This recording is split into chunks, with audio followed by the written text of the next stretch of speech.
हमारे बीच जो है ब्रिजमोहन भाई आ चुके हैं जो फंसे हुए थे वहां पे आपके जो है इजराइल, टेल अवीव, जॉर्डन होते हुए। सर आप जब यहाँ आए तो आपको दाल भात खा के बड़ा अच्छा लगा होगा। लग रहा है इससे मैं आप रिलैक्स मोड में आ गए, अपने घर आ गए। मैं भगवान की कसम अब मैं जब भी विदेश यात्रा अगर कभी सोचूंगा दोबारा जाने की, दाल चावल लेके जाऊं, क्योंकि पिछले एक हफ्ते हमने सिर्फ मैदा खाया है और वहाँ तो बीफ है, चिकन है, मटन है। कहाँ खाया जो है तेल अवीव में, जॉर्डन भी एक इस्लामिक कंट्री है, वहाँ पे भी समझिए। हाँ ये जरूर, एक मैं आपको जरूर इत्तेफाक देखिए मेरे जेब में शायद ये चीज रह गई है, ये मैंने वहां जरूर खाया। ये वहां पे ना खजूर, ये होता है खजूर, ये हमने तेल अवीव में भी खाया और 2 खजूर खा करके दिन भर रहता था बस, क्योंकि जो खाना वहां मिलता था वो मैं नहीं खा सकता था, वेजिटेरियन आदमी जो है, सनातनी आदमी आप। हाँ ये बस ये 2 खजूर खाते थे। लेकिन ये मैं जरूर बोलूंगा, अगर आप लोग विदेशी खजूर जरूर मंगाइए। कुल कितने दिन फंसे रहे आप वहाँ पे? 28 तारीख की सुबह से लेकर के आप समझिए कि लगभग कल रात तक हम लोग थे वहाँ पे और हम लोग पहुंचे। युद्ध का एहसास तो आपको हुआ होगा। हाँ, 3 दिन हम लोग शनिवार से लेकर मंगलवार तक का 3 दिन तेल अवीव में जो हम लोग थे, वो युद्ध वाला दौर था। और अब मैं आपको बताऊं, आप लोगों को तेल अवीव से निकाल के जॉर्डन भेजा गया, जॉर्डन में भी बमबारी हुई बस से, फिर जॉर्डन से फिर आप लोगों को फ्लाइट से, फिर हम लोग वाया लंदन, नहीं वाया हमारे को वो रूट हमारा मिडिल ईस्ट का नहीं, लेकिन लंदन से कुछ उससे पहले ही कोई रूट था, क्योंकि उन्होंने बोला कि ये जोन अभी सेफ जोन था। ये बताया, क्योंकि देखिए हम लोग प्लेन के अंदर थे, लेकिन हमें जो अधिकारी बता रहे थे वहाँ के, जो रॉ के भी जो अधिकारी साथ में थे, कि रूट बदल के लाए जा रहे हैं, क्योंकि ईरान। हाँ मैं यहाँ पे एक बात आपको बताते चलूं, एक हमारे को जॉर्डन इंटेलिजेंस के एक व्यक्ति से हमें जानकारी, बातचीत में उसको हो गया, बड़ा अच्छा हमसे बात करने लगा।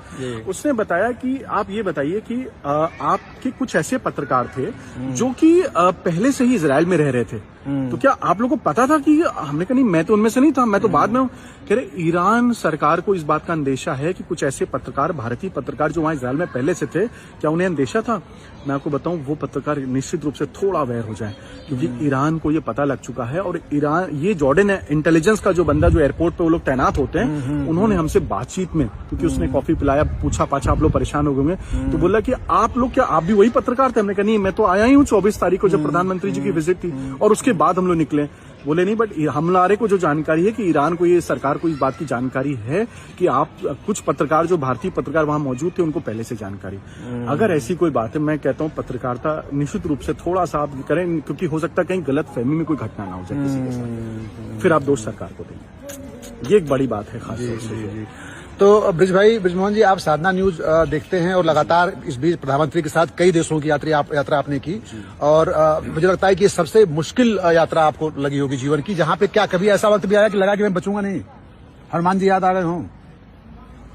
ये मैं हमेशा अपने साथ हनुमान चालीसा लेके चलता। क्या बात है, इसीलिए लेके चलता हूँ। और आप विश्वास नहीं करेंगे ना, वहाँ के जो विदेशी मंत्रालय के जो लोग थे ना, उन्होंने मुझसे बोला, ब्रिजमोहन जी हनुमान चालीसा पढ़ते रहिए, यानी किसी के बस में कुछ है नहीं। और जब बम फटता है ना, तो वो देखता ही नहीं कि भारतीय है कि इजरायली है। सही बात। और आपके बगल में ना गोलियों से तो आप बच जाएंगे, राइट लेफ्ट चोट लगेगी, मिसाइल से आप बचेंगे नहीं। और ये कहने की बातें थी कि बंकर बहुत अच्छे होते हैं, 100 फीट गहरे बंकर में हमने देखा कि लोग मर गए वहां पे, और आपको कुछ नहीं बताया जा रहा असलियत क्या, क्योंकि हमें कुछ बता, ये तो इंडियन मीडिया है, धन्यवाद देना चाहिए सरकार का, कितनी बेहतरीन सरकार है हमारी। वहां तो सरकार आपको कुछ बता नहीं रही, आप वहां विजुअल्स नहीं ले सकते हैं लाशों के, अस्पताल आप नहीं जा सकते हैं, और जब घटना होती तो हमें मालूम ही नहीं कि जगह कौन सी, जैसे आपको हमें मालूम है कि अभी गौर सिटी हमें जाना है, वहां पे किस जगह जाना है, घटना ये हमें मालूम ही नहीं, क्योंकि कौन बताने वाला हमें। और जब हम अगले दिन सुबह पहुंच रहे हैं, और सारे और भी पत्रकार, सिर्फ साधना नहीं, और भी जितने पत्रकार, बोला जा रहा है कि ओनली वन कैजुअलिटी, 1% डाइड, लेकिन वहां पे जो लोकल जो इजरायलियन जो कि यहाँ पे हिमाचल आते हैं फूकने के लिए,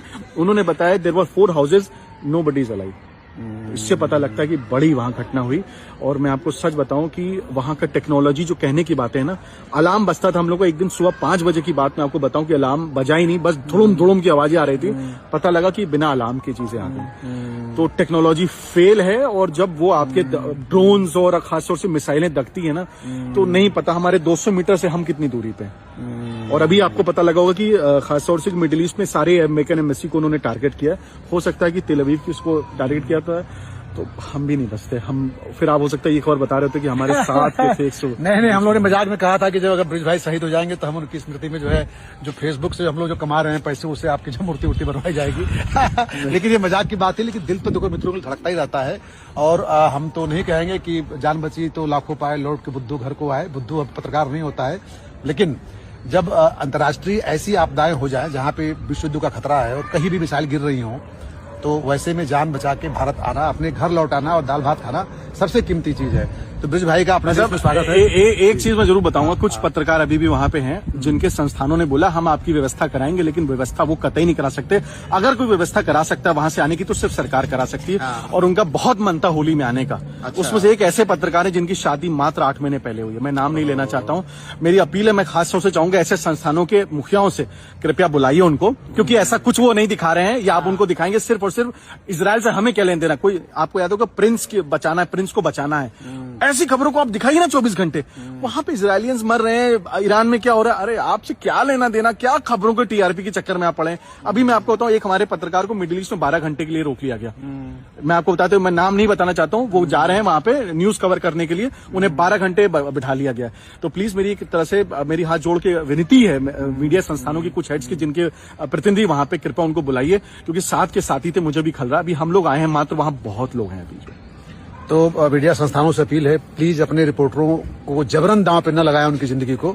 और ब्रिज भाई आए हुए हैं और मैं इनको अब जा रहा हूं कुछ मीठा खिलाने, जो है, क्योंकि हम लोग जो है बहुत दिन बाद मिले हैं और इस विशेष मुश्किल से जब निकल के आए हैं तो बनता है दोस्तों में जो है। और देवेश जी हमारे बनारस से जो है साथी जो है भड़ास के, प्रणाम, नमस्कार।